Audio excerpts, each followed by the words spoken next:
বৃষ্টি যেমন ডেঙ্গুর বাহক এডিসের প্রজননের জন্য সহায়ক, তেমনি খরতাপ তার ঠিক বিপরীত। শুষ্ক প্রকৃতিতে বংশবিস্তারের সুযোগ পায় না প্রাণঘাতী এডিস। গত কয়েক মাস এডিসের জন্য এক প্রকার প্রতিকূল পরিস্থিতি বিরাজ করছে দেশ জুড়ে। কিন্তু হাসপাতালের বাস্তবতা কি? ডেঙ্গুর মূল মৌসুম ধরা হয় মূলত জুন ও জুলাইকে। বছরব্যাপী কম বেশি রোগী থাকলেও চলতি বছরের বাস্তবতা ভিন্ন, যার প্রমাণ মেলে রাজধানীর মুগদা মেডিকেল কলেজ হাসপাতালে। এরই মধ্যে হাসপাতালটিতে বাড়তে শুরু করেছে ডেঙ্গু আক্রান্তের সংখ্যা। গত বছরের প্রথম 5 মাসের তুলনায় চলতি বছর হাসপাতালটিতে ভর্তি রোগীর সংখ্যা কিছুটা কম হলেও এরই মধ্যে মৃত্যু হয়েছে 10 জনের। 5-6 দিন ধরে জ্বর, তেমন শরীর ব্যথা।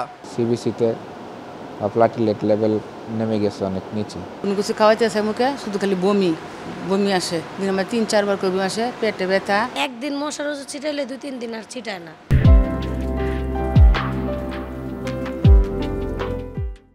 বিগত বছরগুলোর পরিসংখ্যানও বার্তা দিচ্ছে ভয়াবহতার। চলতি বছরের প্রথম 5 মাসে দেশজুড়ে ডেঙ্গু আক্রান্ত ও মৃত্যুর সংখ্যা ছাড়িয়ে গেছে রেকর্ড গড়ার বছর 2023 সালকেও। বিগত বছরের প্রথম 5 মাসে 13 জনের মৃত্যু হলেও চলতি বছর এরই মধ্যে মারা গেছেন 33 জন। জলবায়ুর পরিবর্তনে এডিস মশাতে অ্যাডাপ্টেশন হয়ে গেছে, এত তাপে তো এডিস মশা থাকার কথা ছিল না।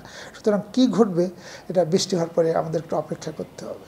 ঘূর্ণিঝড় রেমালের প্রভাবে বৃষ্টিপাতে ডেঙ্গু আরও মাথাচাড়া দিবে আশঙ্কা করে নিয়ন্ত্রণে মাসভিত্তিক কর্মকৌশল প্রণয়নের পরামর্শ বিশেষজ্ঞদের। আমাদের কৌশলটা হচ্ছে ডেঙ্গু নিয়ন্ত্রণ, ডেঙ্গু নির্মূল নয়, কিন্তু এই নিয়ন্ত্রণটা যেন আমরা কার্যকরভাবে করতে পারি এবং আমাদের কর্মকৌশল দ্বারা করতে পারি, নিয়তির উপর নির্ভর না করতে হয়।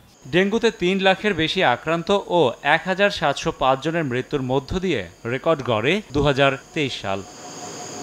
চলতি মৌসুমে ডেঙ্গু আক্রান্তদের মধ্যে বেশ কিছু লক্ষণগত পরিবর্তন দেখা দিয়েছে, আর তাই অনেকেই বুঝে উঠতে পারছে না নিজের ডেঙ্গু আক্রান্তের বিষয়টি। সুতরাং শরীরে যে কোনো অস্বাভাবিক অবস্থা দেখা দিলেই ডেঙ্গু পরীক্ষার পাশাপাশি হতে হবে চিকিৎসকের শরণাপন্ন। রাশেদ বাপ্পি, সময় সংবাদ, ঢাকা।